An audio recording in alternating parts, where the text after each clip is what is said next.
অনেক উত্থান পতন আমাদের জীবনে হচ্ছে, চলছে, তাই বলে কি আমরা সব কিছু বাদ দিয়ে দিয়েছি?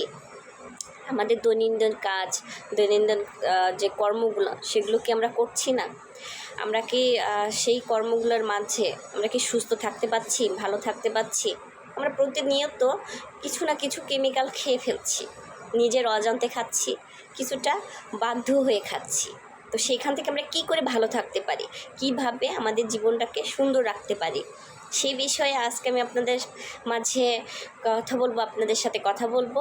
সেই বিষয়টা আমি একটু তুলে ধরার চেষ্টা করব যে আমরা কিভাবে সুস্থ থাকতে পারি, হেলদি থাকতে পারি এবং ভালো জীবনযাপন করতে পারি।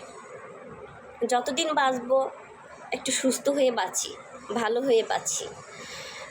আমরা তো আজ অথবা কাল আল্লাহর কাছে চলেই যাব, তবে আমরা যে কয়দিন আছি পৃথিবীতে, তো কেন আমরা